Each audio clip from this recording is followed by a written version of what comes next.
45 na applicants. Tapos, kailangan mo mag-choose ng tatlong computer applicants for the position. Is this combination or permutation? Kailangan natin mag-select ng president, vice president, at secretary from 20 students. Is that permutation or combination?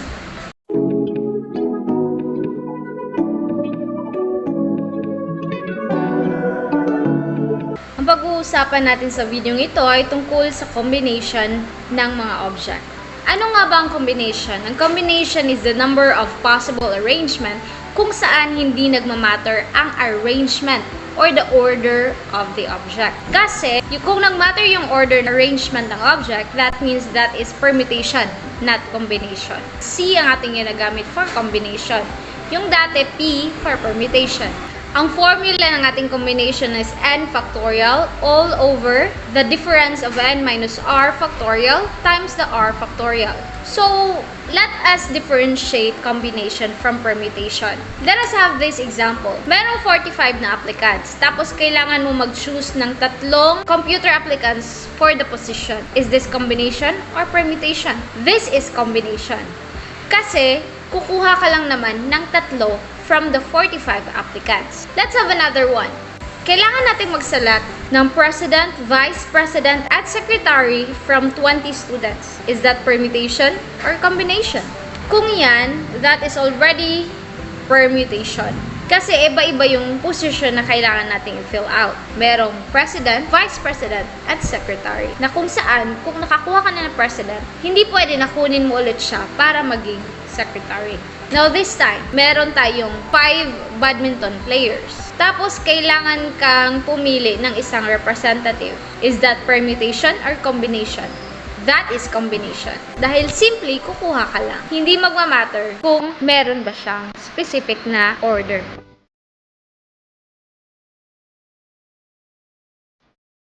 Ngayon, let us evaluate the combination of 5 taking 2. Kung gagawin natin siya or isa-substitute natin siya sa formula natin, ang 5 is our n and our r is 2.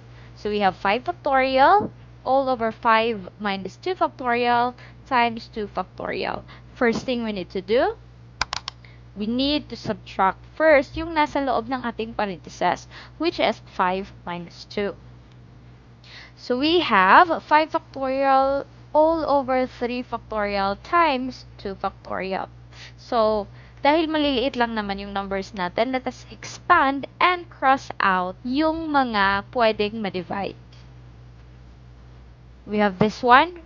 So, our 5 factorial, kung i-expand natin, we have 5 times 4 times 3 times 2 times 1. 3 factorial is 3 times 2 times 1. And 2 factorial is 2 times 1. So, let us cross out. 3 divide 3 is 1. 2 divide 2 is 1. 1 divide 1 is 1, obviously. So, yung natitira natin is 5 times 4 sa ating numerator. And 2 times 1 naman sa ating denominator. So, let's go ahead and multiply that one. We have 20 all over 2. So, 20 divided by 2 is 10. And that is our final answer if we evaluate the combination of 5 taking 2. This time, we are going to have a combination for a word problem naman. So, our problem here is on a circle, there are 9 points selected. How many triangles with edges in these points exist?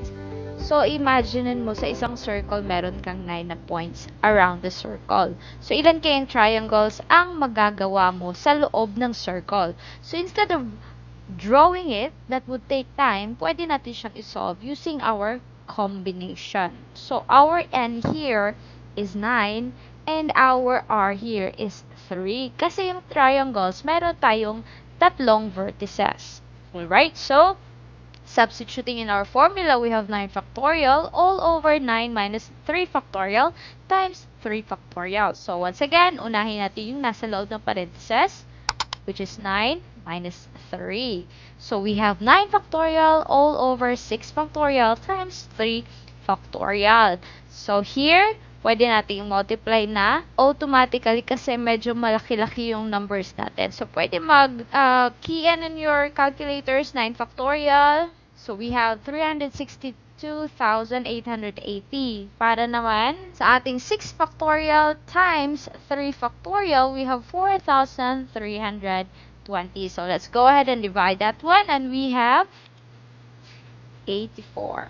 For our last problem, in how many ways you can choose 8 out of 32 playing cards, not considering their order. So, kukuha ka lang ng 8 cards mula sa isang deck of cards. So, that is indeed a problem with combination. So, we have a total of 32 cards. That is our N. Tapos, kukuha ka ng 8 cards. So, that will be your R. Okay? So, substituting L in our formula, we have 32 factorial all over 32 minus 8 factorial. Unahin mo yung nasa loob ng parentheses.